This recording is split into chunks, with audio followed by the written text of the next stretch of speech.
Audio Jungle. வணக்கம். சென்னை திருவல்லிக்கேணி தமிழ்நாடு அரசு அலுவலர் ஒன்றிய அலுவலகத்தில் தமிழ்நாடு கூட்டுறவு தணிக்கைத்துறை அலுவலர்கள் ஒன்றிய கூட்டம் நடைபெற்றது. முன்னதாக இந்த கூட்டத்திற்கு சென்னை மண்டல சார்பில் நிர்வாகிகள் கூட்ட சங்கத்தின் தலைவர் சந்திரசேகர் அவர்கள் தலைமை வகித்தார். அதன் பின்னர் செய்தியாளரை சந்தித்த அவர் தெரிவித்திருப்பதாவது: தமிழ்நாடு நிதித்துறையின் கீழ் செயல்பட்டு வரும் இந்த துறையில் கடந்த 3 ஆண்டுகளில் உயர் அதிகாரிகளின் குழப்பமான முடிவால் துறையில் பணிபுரிகின்றவர்கள் மிகுந்த பாதிப்பிற்கு உள்ளாகி வருகின்றனர். ஒன்றிய அரசின் ஏஜி ஆடிட் மாடலான குழு தணிக்கை முறையை தமிழ்நாடு அரசு நடைமுறைப்படுத்துவதை கைவிட வேண்டும். அதேபோல் கடந்த ஆண்டு தணிக்கைத் துறையில் CAMS ஆராயாமல் நடைமுறைப்படுத்தியதால் உயர் அதிகாரிகளால் கீழ்நிலை பணியாளர்கள் துன்புறுத்தப்படுகிறார்கள். இதனை மாற்றியமைக்க வேண்டும். பணிமாறுதல் கலந்தாய்வு தேர்ந்தெடுக்கப்பட்ட இடத்தில் பணி செய்ய அனுமதிக்காமல் 3 மாதங்களுக்கு ஒருமுறை பணியிடை மாற்றம் செய்து வருகின்றனர்.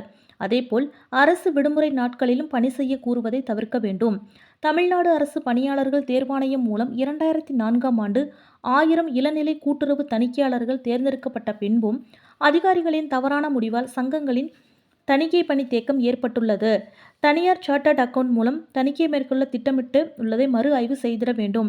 பெண்கள் அதிகம் உள்ள துறையில் அவர்களை மன உளைச்சலுக்கு ஆளாக்காமல் பணியினை வழங்க வேண்டும். சுமூகமான பிரச்சினைகளுக்கு முதல்வர் தலையிட்டு இந்த துறையில் கள நிலவரத்திற்கு ஏற்றாற்போர் மாற்றி அமைக்க வேண்டும். அதேபோல் பழைய நடைமுறையை பின்பற்றவும் உயர் அதிகாரிகள் பணியாளர்களை துன்புறுத்தக்கூடாது என்று உத்தரவிட வேண்டும் என்று தமிழக அரசை அவர் கேட்டுக்கொண்டார்.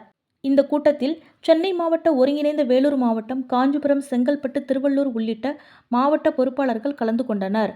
மேலும் இதில் மாநில துணை பொதுச் செயலாளர் ஜே. கன்னியப்பன், தலைமை நிலைய செயலாளர் ல. பெரியசாமி, அமைப்பு செயலாளர் க. சிவனேசன், மாநில தணிக்கையாளர் க. ஜெயமுருகன், இணை செயலாளர் ந. சதாசிவம் உள்ளிட்டோர் கலந்து கொண்டனர்.